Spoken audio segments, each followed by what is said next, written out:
What if your cravings start in your gut, not your willpower?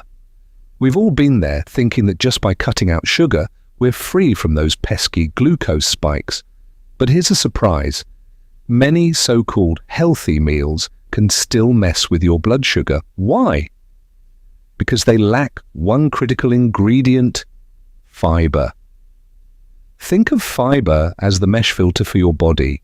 It controls how fast sugar hits your bloodstream, turning that quick sugar rush into a slow, manageable drip. Without enough fiber, your gut bacteria don't have what they need to keep hunger and cravings in check. So it's not just about what you avoid in your diet, it's about what you include. And here's where it gets even more intriguing. So where do most of us stumble? Our daily eating habits often miss the mark. Quick breakfasts, a few snacks here and there, and light dinners. Sound familiar? These routines add up to a low fiber intake. Let's talk about those ultra-processed, high-protein or gluten-free foods that everyone seems to love. They might look healthy, but they're often hiding a lack of fiber and setting us up for blood sugar spikes. Ever find yourself grazing all day because you just don't feel full? Low fiber is often the culprit. Without enough of it, our bodies miss those critical signals that say, "I'm full," leading us to eat more and exposing us to more insulin spikes. Think of processed food as a colorful package hiding a grey factory, while your fiber meter drops to empty. But here's the part nobody talks about. We all know our diets can seem depleted in fiber, but here's what's actually happening inside your body. Fiber is a game changer, and understanding why can truly reshape how we approach eating. So let's dive into the first mechanism, viscous fiber. Imagine this type of fiber forming a gel-like substance in your gut. This gel speed bump slows down how quickly carbohydrates are absorbed into your bloodstream. And you know what the crazy part is? This slowdown helps prevent those dreaded blood sugar spikes. Now, let's talk about fermentable fiber. When this fiber type reaches your gut, it becomes a feast for your gut bacteria. They produce short-chain fatty acids, which might sound technical, but in practical terms, it means improved insulin sensitivity and better appetite control. The good news is you feel fuller longer and resist those afternoon snack raids. Finally, fiber plays a crucial role in meal satiety.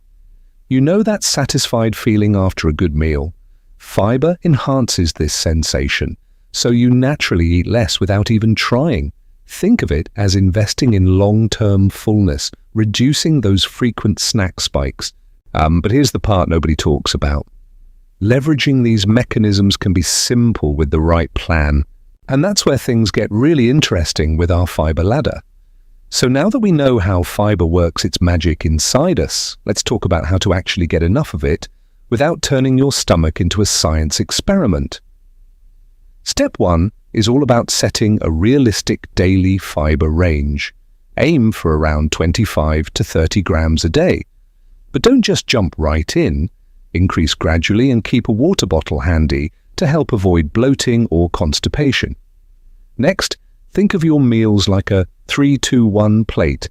Imagine 3 colors of plants on your plate, 2 fist-sized portions of fibrous carbs or veggies, and 1 palm-sized portion of protein.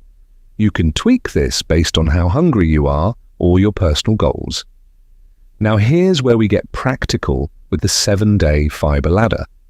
Start by adding just 1 new fiber-rich food each day. On day 1, try beans or lentils, then sprinkle in some chia or flax seeds, add a handful of berries, maybe oats or veggies. As you do this, track how energized you feel and notice if your cravings change. But here's the thing nobody talks about.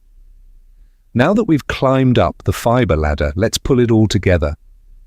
Fiber is that missing stabilizer that makes better sleep, reduced stress, active muscles, and balanced protein truly shine. Start with small changes and gradually increase your fiber intake. It's like fine-tuning an engine. Once it's running smoothly, everything works better. And remember, if you're managing diabetes, pre-diabetes, or any GI issues, always talk with your clinician before making big changes. So let's sum it up. Optimize your sleep, manage stress, move your body, and fuel it with balanced meals. Fiber ties it all together, helping to steady your blood sugar levels. If you want, comment fiber, and I'll share a simple 7-day fiber ladder grocery list. And always check with your healthcare professional if you're managing blood sugar or GI conditions. Remember, this is educational content. Always consult your doctor for personal medical advice. Here's to healthier living and more stable energy levels.